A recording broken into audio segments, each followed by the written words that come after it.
Yo, and welcome back to the Banter Boys podcast. My name is Sanji, with me is no one, because this is another Inside Trax special. So, tonight we've got another 5 club reps. So starting off is Fletch. His handle is @FunkFletch, all the way from Boston, telling us everything about West Ham United.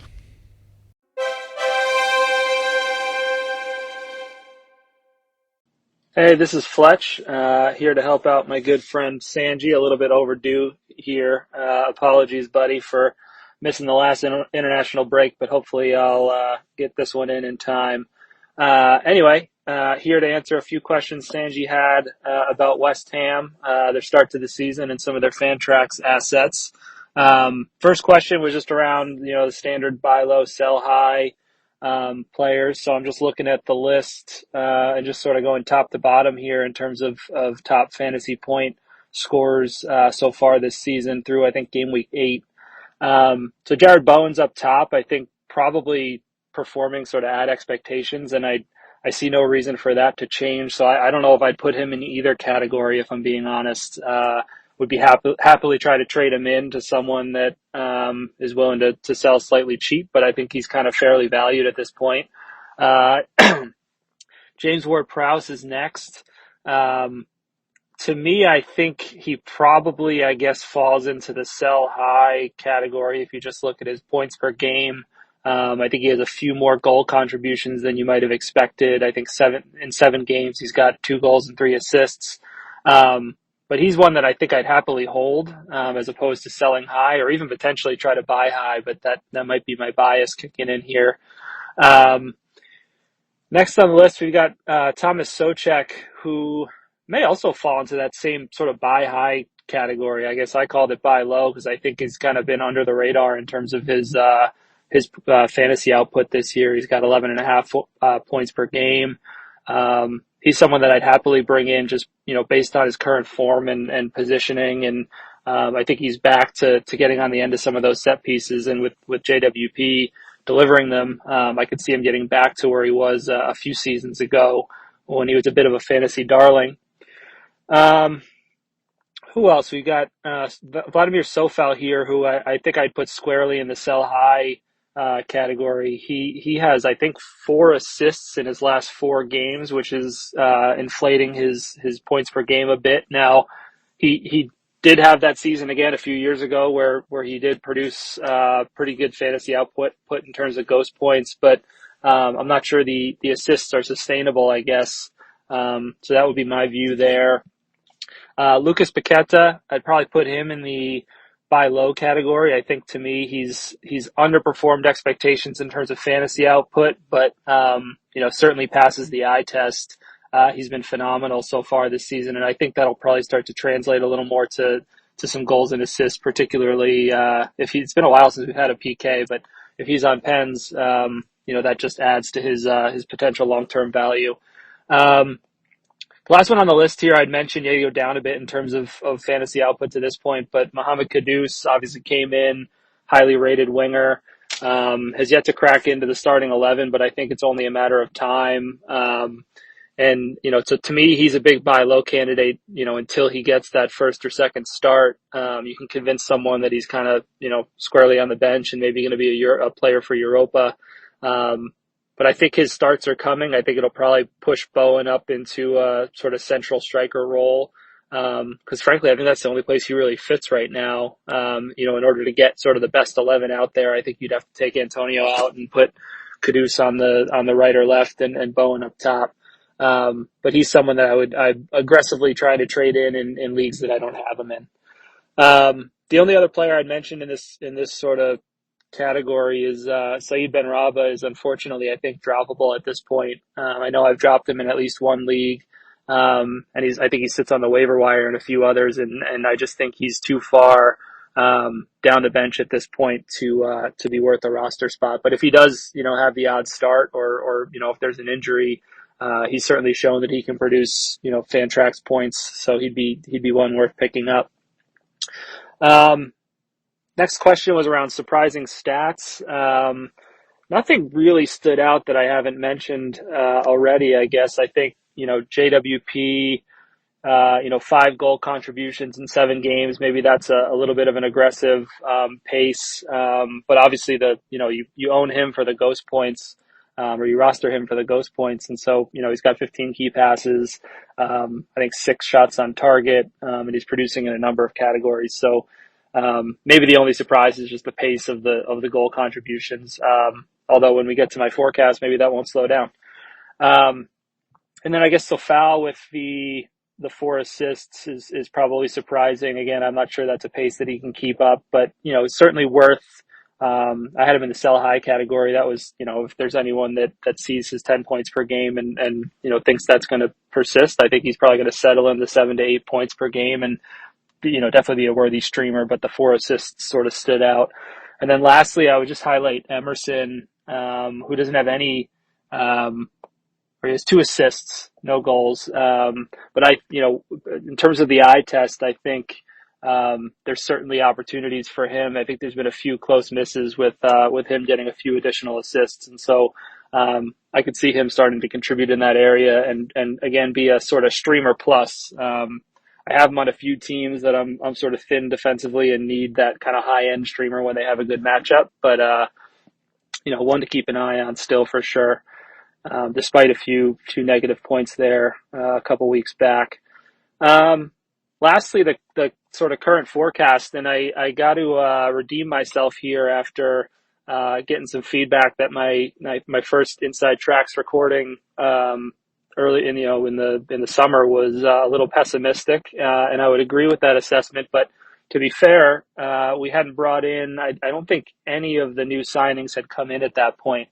And so it was a little bit of a wait and see. And I do think we ended up having a really good window, obviously with JWP and with Kudus, 2 exciting players coming in. And I think the new center back, Mavropanos, is an exciting potential asset as well. If he starts getting some starts, I think he's got a little more of an offensive flair to his game relative to Aguerd and Zuma, who do get on the end of some set pieces and corners here and there, but are not known for their attacking abilities.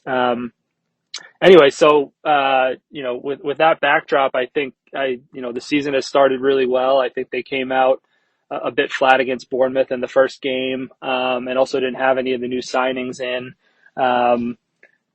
And since then, they've been on a nice run. Big win against Chelsea and Brighton, which I think was probably the most impressive game I've seen from them in a long time. And I think that has continued. They had put up a fight against Liverpool and City, and I thought came away with a point that should have been 3 points against Newcastle in the last game before the international break.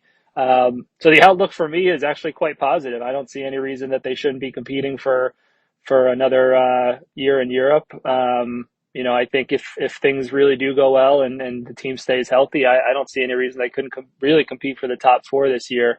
So I'm excited about them, as a fan, and also excited about some of their assets from a Fantrax perspective.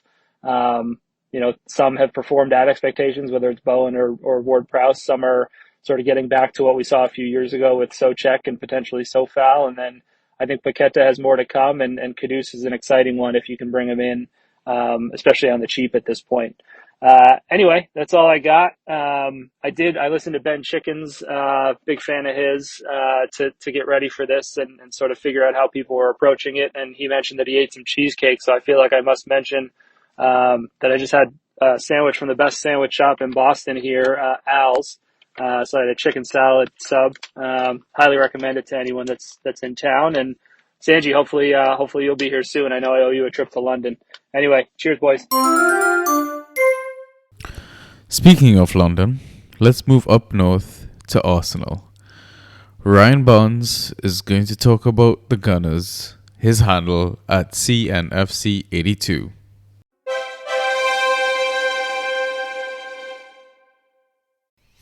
Hi everyone, Ryan Barnes, better known as CNFC82 on X or Twitter, as whatever you want to call it. Your resident Arsenal correspondent here, giving you a little bit of info and recommendations during this international break on the Inside Track series with Banta Boys. So wanted to just kind of check in on Arsenal, give you a few tidbits, things to think about as we have this break, players to maybe focus on coming out of the break. So Sanji has given me a few questions to answer. Number one being, currently, which Arsenal assets would you buy low and which ones would you sell high? Well, I think there are a few candidates on the buy low front. Two that jump out are Gabriel Jesus and Gabriel Martinelli. Martinelli, of course, as we all know, is coming back from injury. Just had his first cameo in a few weeks in the big win against Manchester City when he came off the bench and had the game-winning goal. He's had a fairly down season given the injuries and not really hitting the back of the net in any of his starts. I think that cameo goal was his first goal of the season. So his numbers aren't that great. Managers might be a bit frustrated. So I think he comes in as a buy low candidate. Jesus also qualifies. Similar type of thing. Has had injury issues. Is finally back fit. Has had a few starts under his belt. Hasn't set the world on fire. Had an assist a few years. It seems like a few years. A few weeks ago, didn't do that well. The past 2 weeks, kind of blank versus City, but that's to be expected. Both again are back fit. They both thrive off of each other as well. So I think they're pretty good buy low candidates. Arsenal schedule is mixed bag, I'd say. They have two tricky trips, one trickier than other. The first one is Stamford Bridge this weekend, and then the other one is St. James's Park against Newcastle in a few weeks. But interspersed with that are some really great matchups against the promoted sides. So you have some tricky matchups, like I said, and some great ones in the next 7 or so fixtures. So good time to try and get them in. In terms of sell high, there aren't really that many to think about. I mean, Ben White might be a decent sell high, but given the schedule, again with fixtures against the 3 promoted sides, Burnley, Luton, and Sheffield, you're going to want Arsenal defenders, especially look at the fixture difficulty tracker, and Arsenal defenders are up there because of those advantageous matchups. So he would be the only one that's really popped out. But again, you probably want to keep him and for those soft fixtures unless you get a decent few assets back in return. So test the waters maybe on him, but otherwise I'd say your hold. You're obviously not going to sell Saka. The only one that I think you might be able to is probably Odegaard. I think he's had to pick up some slack with Martinelli and Trossard and Jesus out for a spell, so I think he's had to step up a bit. He's also benefited from a few random penalties while Saka's been out, or that first matchup where he took a penalty when it was just randomly Saka gave it to him, and then the next game Saka retook penalties. So he's benefited a bit from that, and I think he's had to step up. I don't think his numbers right now are very sustainable, so he's one I'd be tempted to sell high on. But again, the schedule is nice, and he's been actually doing better than I thought he would. I thought he'd be a great asset, but I didn't think he'd replicate his numbers from last year, and he is thus far. So that's the only one that really stands out on the sell high. Next question that Sanji has given me. Any surprising statistics from game weeks 1 through 8? I think just in general, it's been pretty surprising that the offense has been sputtering a bit. I mean, obviously the results have been pretty good, but Arsenal currently is 7th in goals in the Premier League, behind Man City, Spurs, Liverpool, Villa, Newcastle, and Brighton. I think that's fairly surprising given that they were 2nd overall just behind City last season. So the attack hasn't been clicking. But alluding to a previous point that I made, that there have been key injuries in that attack. Another surprising stat, which explains, I think, the lack of goals, is the fact that our best front three of Martinelli, Jesus, and Saka have yet to play a game together or start a game together. And if Saka's fit over the international break, that will end hopefully soon. And with those three all back fit, I think the attack will start to click, especially during those matchups against the three promoted sides. I think there are going to be some huge hauls there. So that again makes me want to bring in Arsenal attacking assets fairly soon before the word is out. So that's a surprising one for me. I also mentioned Odegaard replicating, and also Ben White hasn't previously really shown a knack for scoring fantasy points, but he's been, I think, the third highest scoring defender in Fantrax. I think largely because he never misses a game, and he's been able to pick up some attacking returns. So he's been a surprise as well. So those would be my surprises of the season. Current season forecast based on how Arsenal have started the season. I started the season cautiously optimistic that we'd have a pretty good chance of winning the league. Obviously led it for so long last season, and then added some really key components, particularly with Declan Rice. Obviously we're tied top of the table right now. Had a big psychological victory against Man City going into the break, so I think we're in a really good position to crack on from here. And yeah, I think we'll be up there with City and Liverpool at the end of it in May. So I'm going to stick with my cautiously optimistic prediction that Arsenal will win the league. So that's your lot. Hope this has been helpful. Appreciate your time. Thanks. All right, now let's go to the other side of the table, where we're going to catch up with our Bournemouth correspondent. His name is Patrick, and his handle is @ZippyPatrick.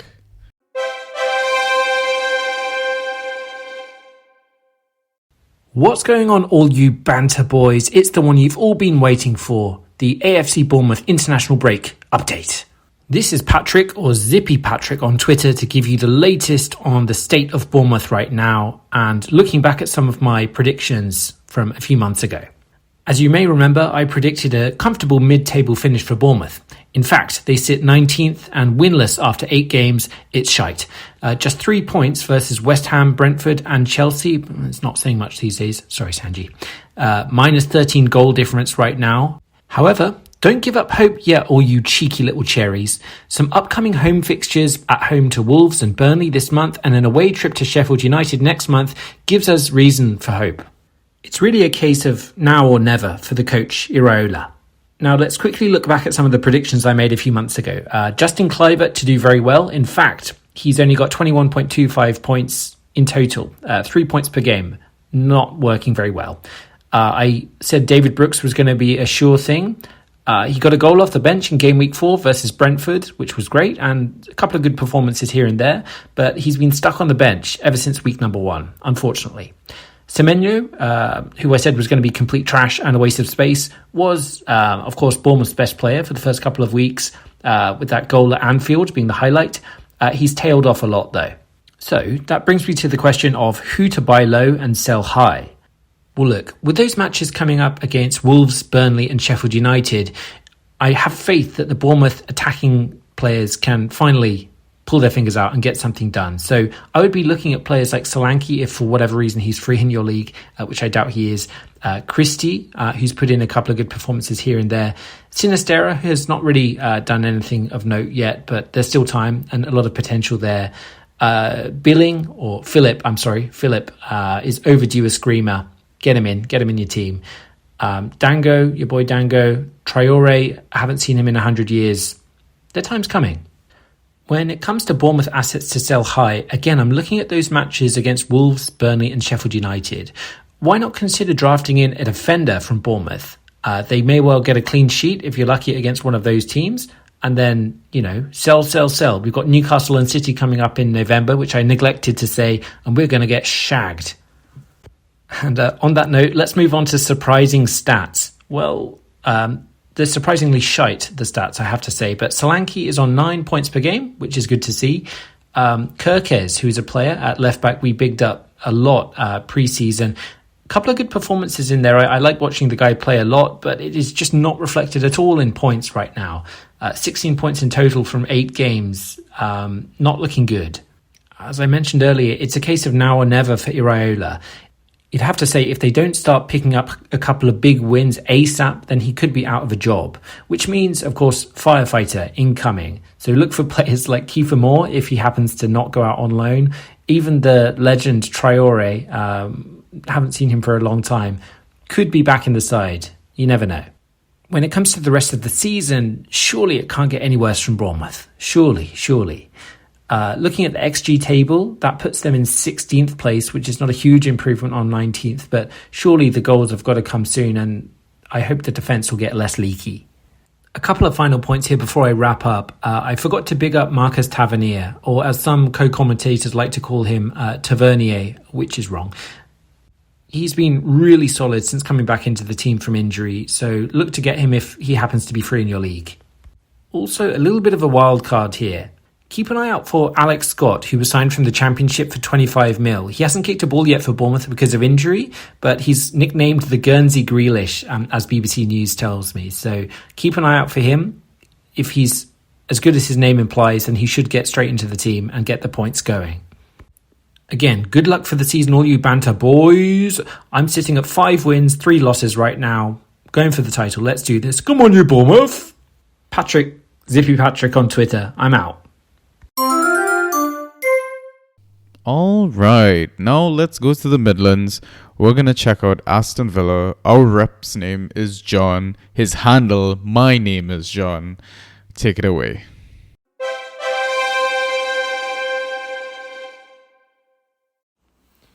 Hello, it is the second international break, almost over, and this is the Banta Boys Villa correspondent. I'm just going to call myself that, John, checking in. And I think this is actually a pretty interesting time to talk about what's going on at Villa, because they're currently 5th in the table and have a number of fantasy-relevant players.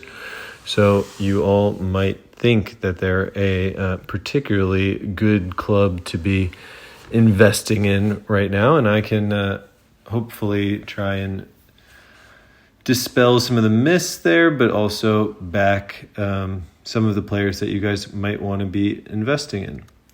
So I was given a whole template about how to do this, but I think I'm just going to go through the team back to front and then pick out some potentially relevant bench players, give you guys a little bit of an update about them. So Martinez just had his 40th clean sheet in a row with Argentina. They haven't conceded a goal in 2023 because of his lower activity and high XG per attempt. Villa is a team that's susceptible to counterattacks. He's not a particularly good option for fantasy goalkeeper. You would rather go with someone like Neto from Bournemouth or whoever Bournemouth's keeper or Brentford's keeper is, Mark Flecken, because of the type of shots that those teams give up. They're just fundamentally lower value, which means that they have higher opportunity for saves. Right back has been Matty Cash. I dismissed his chances of being in the team preseason, but a bunch of injuries to the back line has given him a chance, which he's taken, and he's played right mid a couple of times, which obviously makes him extremely fantasy relevant.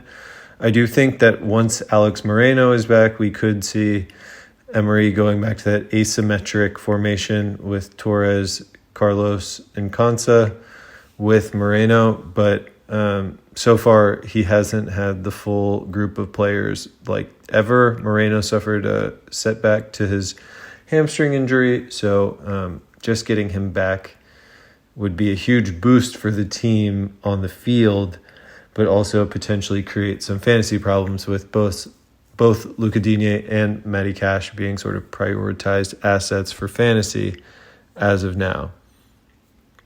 Speaking of Luca Digne, he's been really good this season after he was supposed to be going to Saudi Arabia. Team and him had a change of heart after he bagged 3 assists in our conference league qualifier against Hibernian, and he's been back to close to his best since then.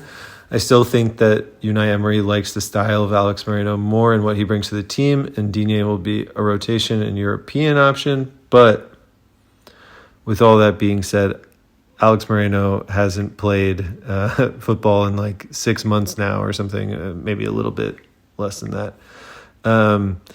And he's going to take time to get match fit. I don't think that he's going to come in from the start this weekend. So now would be a great time to sell high on Luca Digne if you were considering it. Center backs aren't particularly fantasy relevant. Pau Torres could get some assists. He had an offside ball that he played to Moussa Diaby, ruled out by like 10 centimeters. So that's looking like a pretty tasty option if you needed like a 1 week streamer, but he's out of the top 100 overall players. And with a defender, you're better off using a streaming spot there.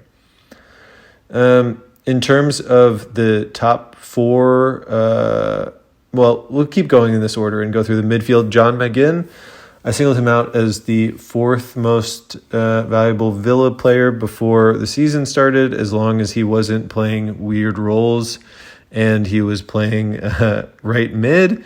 He's been playing some weird roles.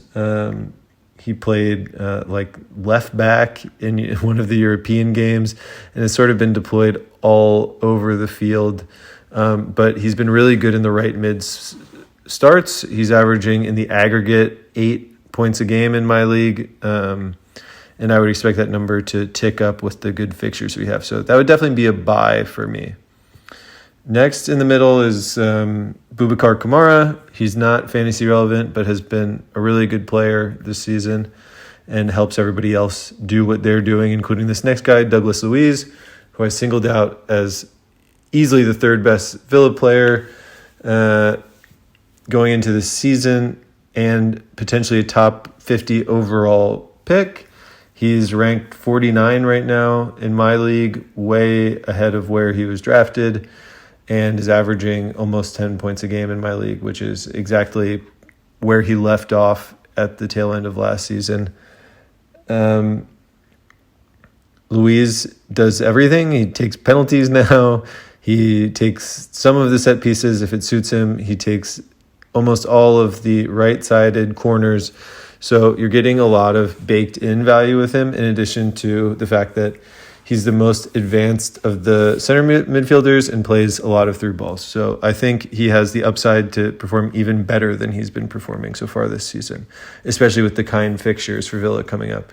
And you know what? Why don't we talk about those kind fixtures? I'm just going to pull them up so I don't say something wrong to you guys. Over the next few weeks, there's a couple European games wedged in, so they're not going to be as easy as they sound, but we have West Ham at home, challenging, but an okay fixture, I think. That'll be a big gut check with the way that West Ham likes to play, being a good foil to how Villa like to play. Then we have Luton at home. Bring in as many Villa assets as you can for Luton. Then we have Forest away, Fulham at home, and then Tottenham away, Bournemouth away, and then the run gets bad after that. Now, Tottenham away, obviously, in terms of winning the fixture, looks much more challenging this year than last year. But in terms of putting up points, Tottenham in general seems like a very high-scoring environment in a game that you want to target players from both sides on. So there's a solid run of 5 games there where you should be, or 6 games, 7 games, where you should be getting a lot of value out of your Villa players. And I would honestly maybe be looking to flip some guys after the Forest game, depending on how things go, or the Fulham game. because the value is not going to get much higher, especially for a guy like Luca Digne. Now at left mid, there's been some changes. So sometimes McGinn's been playing left mid and Leon Bailey's been playing right mid. Leon Bailey's been very good in his limited performances this season off the bench. He's been picking up little knocks and is a pretty inconsistent player, but Emery seems to be getting something good out of him. And Zaniolo has also been starting a lot of games, but not putting up a lot of fantasy points. However, the underlying statistics with Zaniolo say that he should be putting up many more fantasy points. He's been creating a lot of chances, and he has had some of the most ridiculous saves against him of any player this season. I mean, if you just look at his shots on target, it's like a goalkeeper highlight reel. In particular, Robert Sanchez made a save that I think won Save of the Month or was nominated at least. So he is there knocking, but we'll see if he keeps getting his chances. Regarding the betting thing, unlike Sandro Tonali from Newcastle, there's currently no evidence that Zaniolo has done anything or bet on football. He said he bet on like an app doing blackjack, which although technically illegal in Italy, my understanding is wouldn't trigger any international football bans. Obviously, I'm not a lawyer. This is just, what you're sort of reading between the lines. So it seems like out of the three of the people whose names that were publicly talked about with this Italian betting scandal, he might be the only one to get off, which is good, but a little confusing in terms of Villa team selection. Then up top, completely nailed number 2 and number 1 picks going into the season. They've proved to be that in the season. We'll talk about Moussa Diaby, who has created a ton of chances for every Villa player, but specifically Ollie Watkins. They've created the most chances for each other of any partnership in the league, sort of reminiscent of old bootleg old Kane and Son. So that's been really encouraging to see. And I think we've seen so far sort of like the top end of what both of their values can be. I would expect Watkins to regress a little bit, but I would also expect that most other managers in your leagues would be expecting that too. So I don't think there's a huge sell high opportunity there. But if he can be, let's say, a 12 fantasy points per game striker, like that sort of peak Vardy I was previewing before the season, that is an absolute money player. I drafted him in my league, really happy with his performance so far. And Diaby, I was worried about how much involvement he would get, and he looked like he was getting really tired before the international break, so hopefully that break did him some good. But he just has, like we were talking about before the season, lightning quick decision-making, touches, incredibly efficient on the ball, not making a lot of the wrong passes, and getting a lot of counting stats because of that. So he has, I think, 2 goals and 2 assists, 2 goals and 3 assists, and has almost 100 fantasy points in my league. That's more than 12 a game, compared to Watkins, who has 4 goals and 4 assists and only has 30 more points. So Diaby is definitely getting more involved, and that activity is something that I would pay for if I was a manager. He should be pretty consistent. So last piece here was current season forecast based on how Villa has started their season. We're in 5th place. The underlying metrics on XG have us at 9th, but if you look at strength of schedule, Villa has played a very difficult schedule, and the schedule turns sweeter here. So, they don't take points away from you for having performed like the 9th best team and being the 5th best team. Banking those points over expectation is huge, and I think with some of the games against Sheffield and Luton, who are basically giving away XG, that's going to continue to swing even at the higher end. I think fifth, let's say, you know what, let's aim for the stars and say anything between fourth and ninth is a feasible finish this season. I don't really expect Villa to finish 10th with the way that we've been performing against teams at home. We've been absolutely blowing teams away at home. I would definitely stack Villa players in your lineup more when they're playing at home than away. But it's really exciting. Everything's going well. So I expect things to start going really badly soon in proper Villa pessimism. But I will try and not let my bias from the past affect the insights here. So that was it for the Villa International Break Corner. Hope you guys can use this information to win your leagues as long as it is not my league. All right, thanks. All right, and to close this series off, we've got Brett, our Burnley correspondent. His handle at Fade to Foot.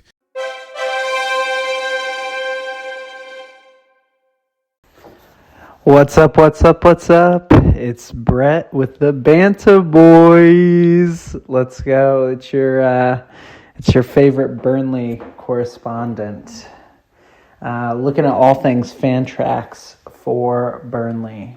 And the first question I want to answer, I know it's burning on everyone's hearts and minds, is which Burnley asset would I buy low and which ones would I sell high? Here is what I will say. Lyle Foster has been a consistent points return, scoring or assisting in pretty much every game he's played in. If you can pick him up low, I would do it. He's quite a bit more consistent than say Luton's forward, and I think he's a really great asset to have around. Who would I? And currently, he's really the only person I would try to snap up low. Besides potentially Mike Trezor. Mike came in late in the transfer window on deadline day, and his stats coming out of the Jupiler Pro League are out of this world. And so I think he has 38 goals and assists in almost as many matches, maybe 40 matches or 42 matches in the Jupiler Pro League. If he even hits half of that with Lyle Foster, he's going to be big value. So it takes a little while for them to develop at Burnley, just because Company with his huge brain is putting so much together. But if you can get Trezor on the cheap, I would do it. Who would I sell high? If Luca Koleosho or Wilson Odobert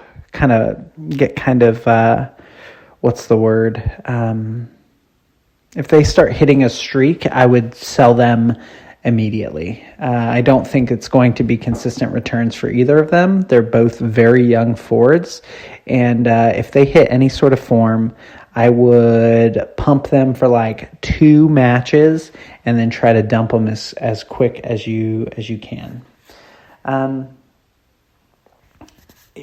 Talking about Burnley and surprising statistics, I think it's just how little goals we've scored and how little XG we created. Now, the only time we out-XG'd an opponent was Manchester United. Manchester United sat back, and arguably we should have won that game. We should have also won the Nottingham Forest game. Both had some pretty serious VAR interruptions. And so things bode well there. in mentioning that, as far as surprising statistics go, yeah, I mean, Burnley is not the attacking powerhouse it once was in the championship, and that's part of that is because Charlie Taylor has come into the side, and they don't have that dynamic fullback bombing down the wings anymore. They now use a double pivot between Sander Berger and Josh Cullen. But in regards to that,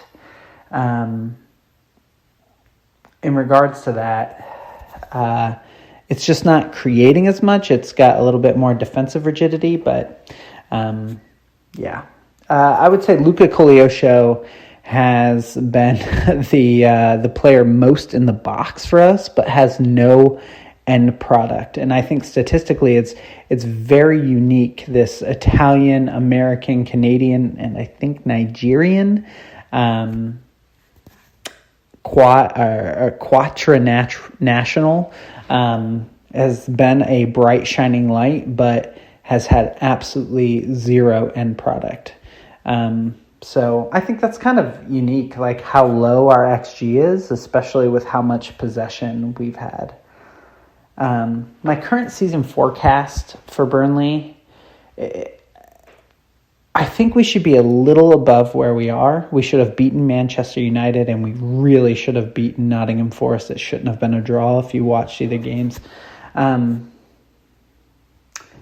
But Burnley is in a pretty bad place. The next 4 games will be crucial, with Brentford and Palace and the like. I think we can pick up some solid points. And so it's do or die time for Burnley. They do have some soft games coming up. So if you can get Foster, definitely stick him in there. He's almost guaranteed to get goals. And he's been doing well for South Africa as well. So definitely do that. I actually can see Burnley staying up. They've got that first win under their belt. They had a poor showing against Chelsea, but it's not so bad. Assets to watch out for, I think, just going forward. I predicted Josh Brownhill would be pretty good, and after a slow start, Brownhill's expected fantasy points are up pretty significantly. And so, I didn't mention this before, but you might want to consider bringing him in if you could. I think the wingers and Foster, the forward,